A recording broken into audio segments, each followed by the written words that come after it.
When the first forecast for the state elections in Lower Saxony appeared on the screen, the result was too indecisive. With just 36% of ballots and despite heavy losses, the Christian Democratic Union of Chancellor Angela Merkel remained the strongest party. And surprisingly enough, the Free Democrats, the CDU's coalition partner on state and federal level, re-entered parliament with close to 10% of votes. The business-friendly party had suffered from disastrous opinion polls, but analysts believe the party's excellent result is mainly due to the ballots it borrowed from the Conservatives. Our goal in the election was to reach a majority for the Christian Liberal coalition.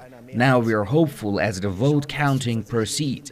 As reports on voters' mobility already indicates, people facing the choice between Conservatives and Liberals want that this coalition continue and the Liberals enter Lower Saxony's parliament. The opposition Social Democrats has improved the result to close to 33%, but there was an atmosphere of disillusionment at the Willy Brandt House in Berlin. This as the SPD had hoped for a clear change ahead of the federal elections in September. Meanwhile, the party's frontrunner federal-level candidate Per Steinbrück has taken the blame for the unexpected close race.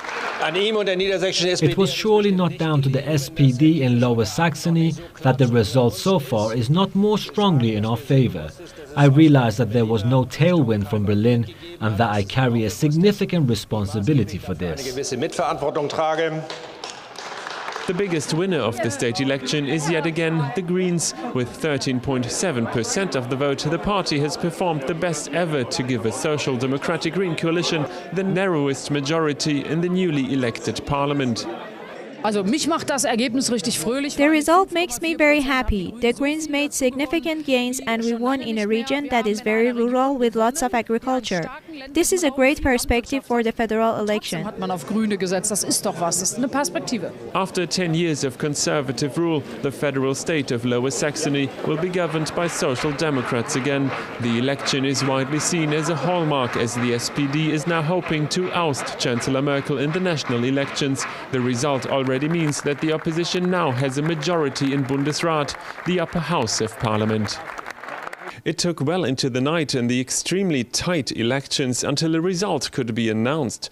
The Conservative-Liberal coalition lost its majority and Lower Saxony will now be governed by a Social Democratic Green coalition. For federal politics, this means another blow to Angela Merkel and her CDU, with the loss of yet another state election. Stefan Herrmann, Press TV, Berlin.